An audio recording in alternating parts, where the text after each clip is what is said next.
Good morning students. पिछली video में हमने राम लक्ष्मण परशुराम संवाद इस कविता की व्याख्या को पूरा कर लिया था और आज हम राम लक्ष्मण परशुराम संवाद के प्रश्नों के उत्तर लिखेंगे। तो देखिए, मैं बोलता जाऊंगा और आपने इनको समझना है और बाद में आपने इनको लिखना है। सबसे पहला प्रश्न है, परशुराम के क्रोध करने पर लक्ष्मण ने धनुष के टूट जाने के लिए कौन कौन से तर्क दिए। तो आपको यह प्रश्न जो इसका उत्तर है वो 3 पॉइंटों में लिखना है। इसका जो पहला पॉइंट है, धनुष अत्यंत पुराना एवं जीर्ण था। दूसरा है, इसके टूटने का दोष राम को देना ठीक नहीं था क्योंकि उनके लिए सभी धनुष एक समान थे। तीसरा पॉइंट देखिए इसका, ऐसे पुराने धनुष की चिंता करना व्यर्थ था क्योंकि इसके टूटने से कोई लाभ या हानि नहीं होती। तो यह आपका पहला प्रश्न था। उसके बाद देखिए दूसरा प्रश्न क्या कहता है, परशुराम के क्रोध करने पर राम और लक्ष्मण जी की जो प्रतिक्रियाएं हुई उनके आधार पर दोनों के स्वभाव की विशेषताएं अपने शब्दों में लिखिए। तो देखिए, सबसे पहले है राम की विशेषताएं। ये आपको पॉइंटों में लिखना है। राम का स्वभाव अत्यंत विनम्र था। राम निडर, साहसी, धैर्यवान व मृदुभाषी थे। तीसरा पॉइंट है, वे बड़ों के आज्ञाकारी व आज्ञापालक थे। उसके बाद है लक्ष्मण की विशेषताएं। यह भी पॉइंटों में लिखना है आपको। लक्ष्मण में वाक्पटुता कूट कूट कर भरी हुई थी। दूसरा है, उनका स्वभाव तर्कशील था। तीसरा है, वे बुद्धिमान व व्यंग्य करने में निपुण थे। चौथा पॉइंट है, वे वीर थे किंतु क्रोधी स्वभाव के थे। अब देखिए तीसरा प्रश्न है, इस प्रश्न का उत्तर आपको संवादात्मक शैली में लिखना है। देखिए, आपने 9वीं कक्षा में संवाद लेखन तो पढ़ा होगा। तो यहाँ पर जो कविता की पंक्तियाँ हैं, किसी भी पहरे की आप पंक्तियाँ उठाकर उसको संवादात्मक शैली में लिख सकते हो।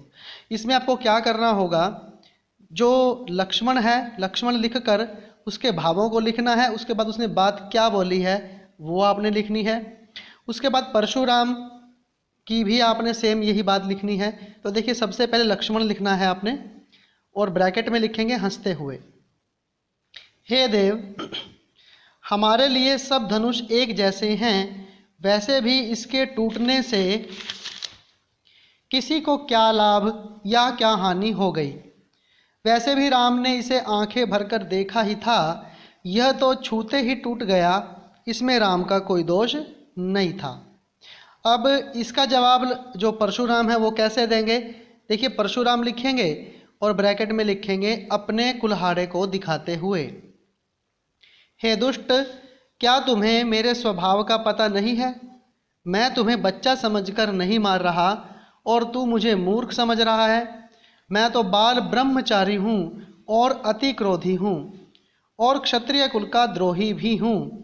मैंने अपनी भुजाओं के बल से राजाओं को भूमि से वंचित कर दिया, वह भूमि ब्राह्मणों को दान कर दी। उसके बाद देखिए चौथा प्रश्न क्या कहता है।